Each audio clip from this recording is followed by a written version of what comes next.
Hello, welcome to King's University SASC for some more information about how to write, in this case, dissertations and long reports.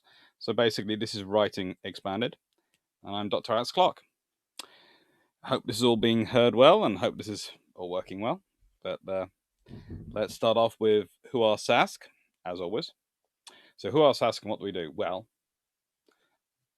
basically, we do everything up to, but not including, checking the exact content of your work. So we're proofreading minus the content in many ways. We comment on things, though. We're not going to do it for you. We're not going to make the corrections for you. We just go through and go, nope, nope. You might want to change this. You might want to change this. This potentially might be how you want to change this occasionally if we're feeling very generous. We try and be as helpful as we can be. And yeah, basically, we'll help you out. Content and corroborate are critical for this one. Referencing is also very, very important. Specific writing sections.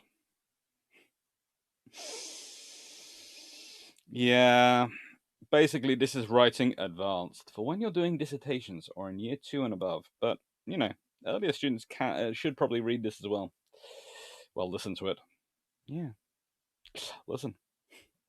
Writing types. So broadly speaking, there are 2 writing types at university. And one of those has subdivisions. And this is for the engineer. This is for science, engineering, computing. That's the faculty I cover in these ones. We are not getting into the debate with the English department again about the number of types of writing. I love them. I have great respect for them. But this is the science, engineering, and computing faculty, okay, of King's University. So, practical reports. They're the ones you're going to be writing most if you're an engineer and go into the reporting field. They are very similar, but slightly different to the academic reports. So that's report section. Report writing is far more codified. There are very strict things of how you have to follow and what titles you have to use and what sections you have to have. Some of them are even codified in pretty much legal documents. So you need to make sure you get those exactly right. And then there's academic work, sort of essays and dissertations, which are, again, to an extent, dissertations codified. You have to have a literature review, you have to have a methodology, probably going to have an introduction, you're more than likely going to have a results section, an analysis section, a discussion section, and a conclusion section. Those are things you're all more than likely going to have. So dissertation, to an extent, is codified, but essays and these things, they are far more freer in terms of you can write it as you see fit. You might not even have any subheadings on them. It might be entirely writing. Entirely. What to think about. Right, when deciding between those writing types, etc., you have to always think of who is your audience, who are you writing for. Those things could be different things. If is your audience an academic audience? Is it your lecturers? Are you going to be presenting a presentation in front of your peers about this? Is it going to be for a wider publication, etc.? Are you writing in terms of for an academic assignment or for a company? What do the audience already know already? What are they supposed to know already? In terms of academic, when you're writing academic work, you presume they have no knowledge.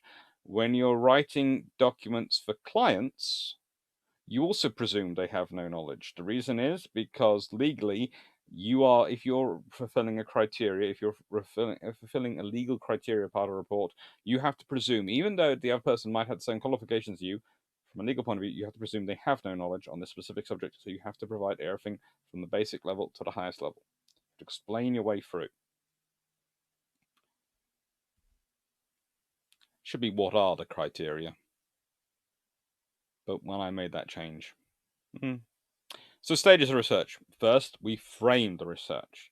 We've already been over the planning and the research process, but first of all, you frame the research. This is going to be your aims, your hypotheses, your objectives. Information gathering, how you're getting in the information, your research methodologies. Analyzing, going through your information, and then writing. But the trouble is, those stages do not, and if you're doing a Gantt chart, they would all heavily overlap. And the writing can go the whole way along, because it can start off with the framing, and then there's the information gathering, while the writing can still be going on doing that. And, well, we'll be getting into this. Advice for writing up. Do not leave your writing up to the end of the program. Oh, seriously. Yes, there are some savants who can manage to write an entire dissertation in a weekend. Don't take this wrong way, though. It's highly unlikely you are one of them. There are a few, very small minority who can write an entire 15,000 word dissertation in a weekend and get a first. But those are like 0.001% of the population. And even then, that's usually because they've done a humongous amount of research beforehand. So they've done all the research, they've got a copious amount of notes, and then they just write it up in the weekend. Then they, oh, I wrote it in a weekend, yes. And how many notes do you have? Well, I'd already made about 8,000 words worth of notes. Oh, really? And then you turned it into a 15,000 word dissertation over a weekend. Oh, my. Do not only write when you're in a mood. You have to have a schedule. You have to keep to it. Do not leave the writing until the research is done.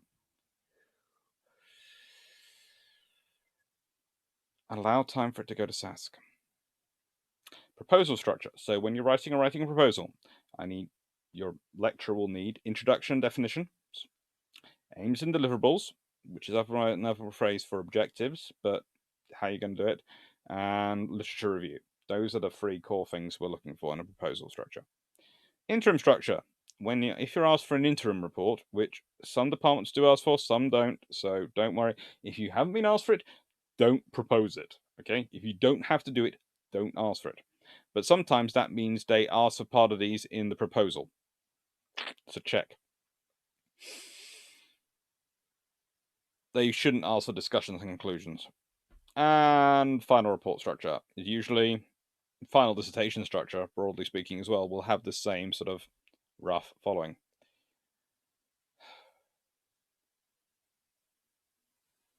It's fun.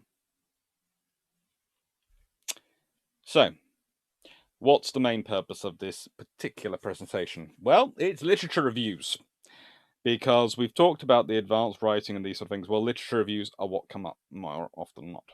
And when I'm talking about them, usually I go something like, well, imagine you're in a room and you've got all the key authors sitting around a table and they're having a conversation.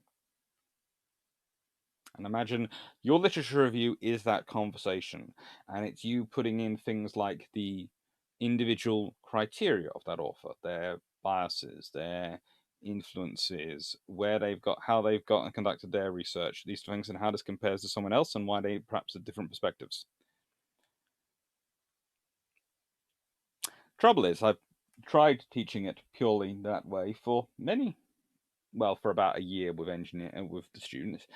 And it dawned on me something very quickly, that whereas as a historian, I did literature reviews the whole way through my degree. I did them almost consistently as part of my essay structures. They were usually add-ons, and almost every year I had something. Most engineering students and most science students, and definitely most computing students, haven't had to do anything like this in their year groups before they get to their dissertations. So I came up with this. A trick. So it's called the core author approach, or at least that's what I call it. And it's pick 4 or 5 eminent authors, journal articles. If you're writing a 10,000 word dissertation, it's going to be about 4. If you're writing a 15,000 word dissertation, it's probably going to be about 5, maybe 6. And you stick their journal article as the first point. Give them their sort of analysis. Then you compare them to a book subject on it. And then you compare them both to a magazine article on it. And you'd repeat that over about 4 or 5 times. So each one, it goes journal, book, magazine, journal, book, magazine. and you explore the topics, the objectives, the subtopics of your research through those different works. What does this generate? It generates a very close facsimile of literature review, like I was earlier explaining, the discussion approach. Because what a literature review is, it's showing where your work fits in the existing literature. It's showing the breadth and understanding of your own research in the existing literature. And it's showing how you're analyzing and how you're reviewing the critical capabilities of the existing literature. So what are the strengths and what are the weaknesses of the existing literature, and how their viewpoints compare to each other, and what are the different viewpoints going around, because there usually will be a mixture.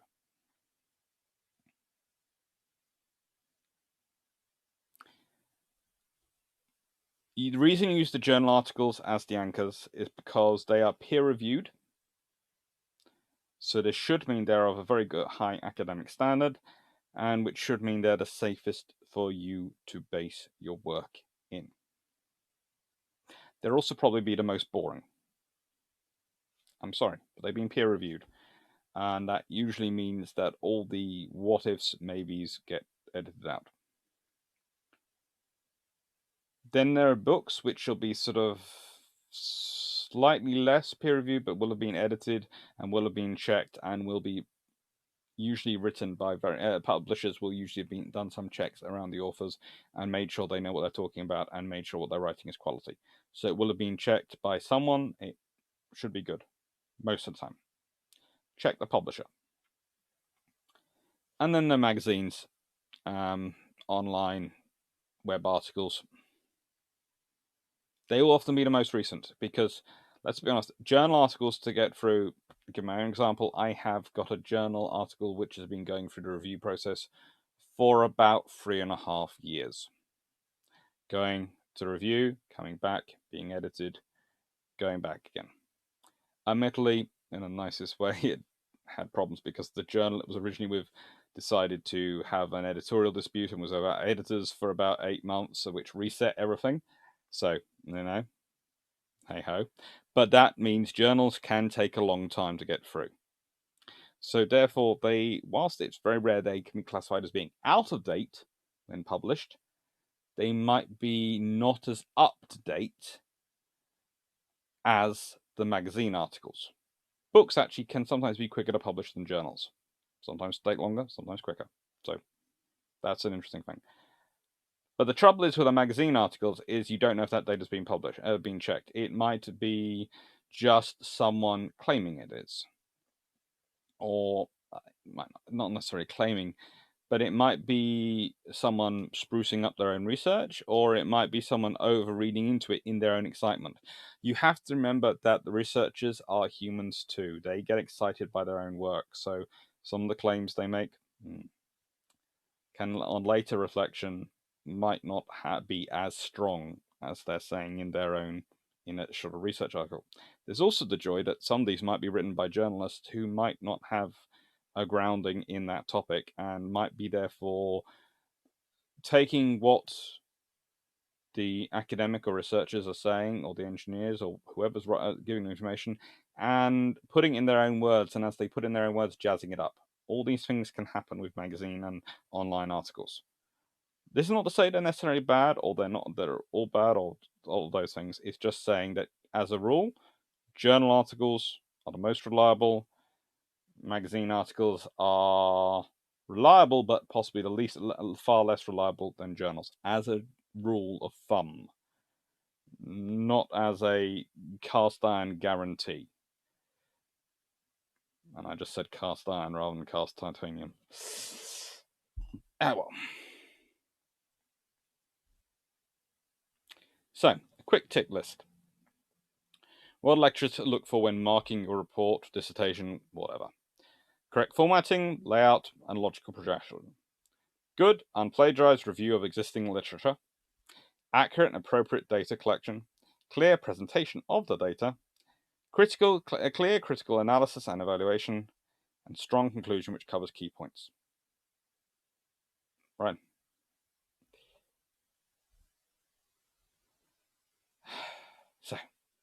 That's the longest of the videos recorded. Hope you found them useful. And remember, if you need any help, contact SASC@kingston.ac.uk or go to our module on Canvas.